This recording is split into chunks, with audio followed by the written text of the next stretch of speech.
हम लोग बायोलॉजी का आज नया चैप्टर पढ़ेंगे। ये हमारा 6 चैप्टर रहेगा। इसका नाम है जीवन की उत्पत्ति। इसको हम लोग अच्छे से पढ़ेंगे और इसका अध्ययन करेंगे। जीवन की उत्पत्ति। पृथ्वी पर जीवन इतिहास के अध्ययन को जैव विकासीय विज्ञान कहते हैं। विकास निरंतर परिवर्तनों की वह प्रक्रिया है जिसमें जीव की अनुकूलता, जटिलताओं, संरचना, क्रियाओं में वृद्धि होती है। जीवधारी के विकास के समय ही ग्रहों और तारों में भी उनकी उत्पत्ति व अंत के बीच अनेक परिवर्तन हुए। इसको वायुमंडलीय विकास कहते हैं। हम लोगों का नेक्स्ट पॉइंट है ब्रह्मांड व पृथ्वी का उद्भव। ब्रह्मांड लगभग 200 बिलियन वर्ष पुराना है। यह 1 लाख मिलियन आकाश गंगाओं का बना है। आकाश गंगा सूर्य सहित अन्य नक्षत्र का समूह है।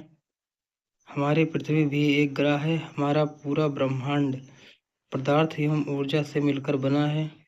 हमारे वैज्ञानिकों का मानना है कि ब्रह्मांड की उत्पत्ति लगभग 10 से 13 अरब वर्ष पूर्व इलेम खाद्य पदार्थ से हुई।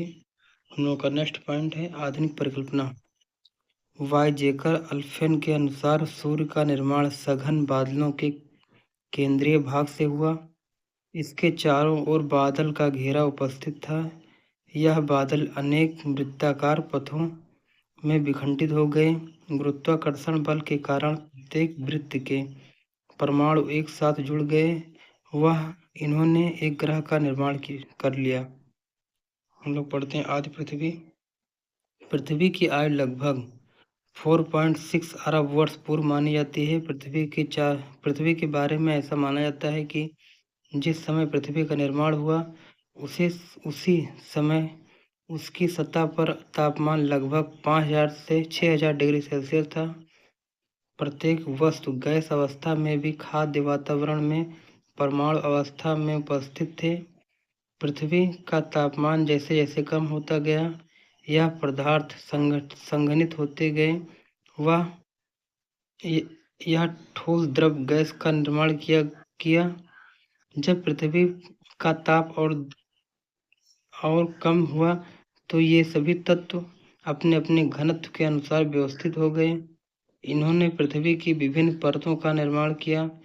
लोहा, तांबा, निकिल, कोबाल्ट, जिंक, मैग्नीज आदि भारी तत्वों के परमाणु केंद्रीय भाग में एकत्रित हो गए और इन्होंने भ्रूकूट का निर्माण किया। Aluminium, silicon, potassium, iodine, magnesium chloride, sulphur आदि हल्के परमाणुओं के मध्य भाग अर्थात भ्रूकूट पर एक आवरण का निर्माण किया। हाइड्रोजन, आर्गन, ऑक्सीजन, नाइट्रोजन व कार्बन आदि हल्के तत्वों में आदि पृथ्वी का खाद्य वायुमंडल बनाया। हम लोग पढ़ते हैं जीवन की उत्पत्ति की आधुनिक परिकल्पना। जीवन की उत्पत्ति के बारे में आधुनिक परिकल्पना के मुताबिक जीवन की उत्पत्ति निर्जीव पदार्थ से हुई थी और यह एक रासायनिक प्रक्रियाओं की श्रृंखला का परिणाम था। इसे रासायनिक सिद्धांत या प्राथमिक जीवोत्पत्ति का सिद्धांत भी कहा जाता है। इस परिकल्पना का समर्थन करने वाले कुछ प्रमुख वैज्ञानिकों के नाम ये रहे। पहला है चार्ल्स डार्विन 1857 ईस्वी। दूसरा है जोसेफ हुकर। तीसरा है A.I. ओपिरियन 1923। चौथा है जेबियस हाल्डेन 1929।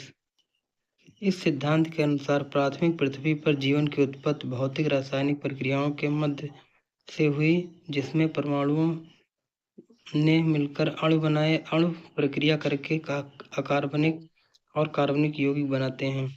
जीवन की उत्पत्ति हम लोग पढ़ते हैं। नेक्स्ट पॉइंट है पृथ्वी पर पाए जाने वाले सभी जीवों को 2 समूह में बांटा जा सकता है। 2 प्रमुख समूह सजीव व निर्जीव कहलाते हैं।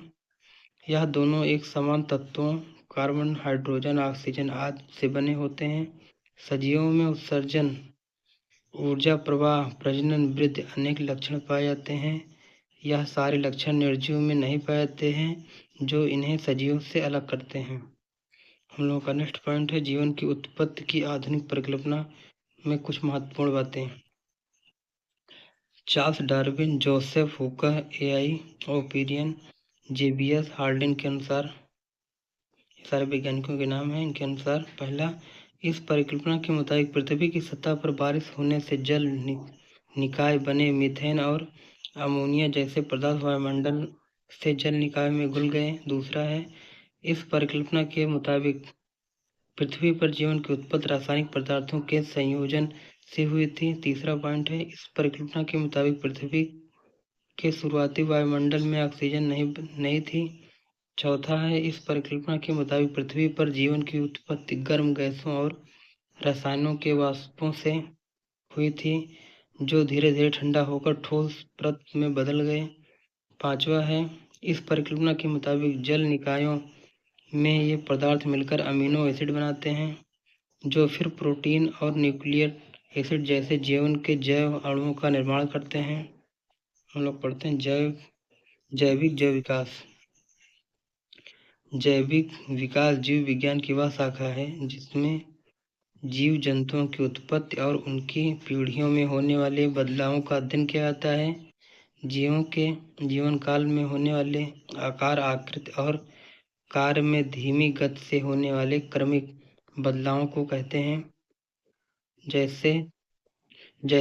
कहते हैं ये बदलाव जीवों की आनुवंशिक क्षमताओं जीनोटाइप को प्रभावित करते हैं और उन्हें कार्यशील परिपक्व प्रणाली फेनोटाइप में बदल देते हैं।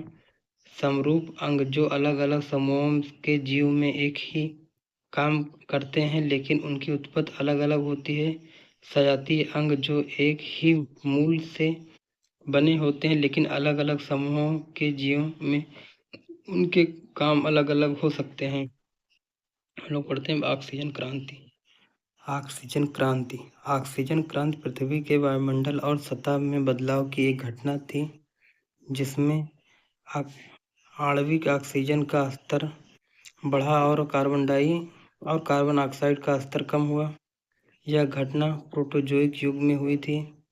ऑक्सीजन क्रांति के बाद सरल शाकाहारी जीव ऑक्सीजन युक्त वातावरण में पौधे को खा सकते थे।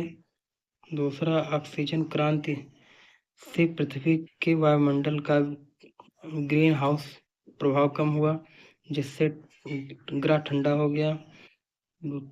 तीसरा है, ऑक्सीजन ने वायुमंडल में मौजूद मीथेन को कार्बन डाइऑक्साइड और पानी में ऑक्सीकृत कर दिया। चौथा है, ऑक्सीजन क्रांति के कारण पृथ्वी के वायुमंडल में ऑक्सीजन जमा होने लगा। पांचवा है, ऑक्सीजन क्रांति की वजह से यूरेनियम हिमनदी काल जैसे हिमयुगों की एक श्रृंखला आई। नेक्स्ट पॉइंट है, पृथ्वी पर जीवन का आरंभ।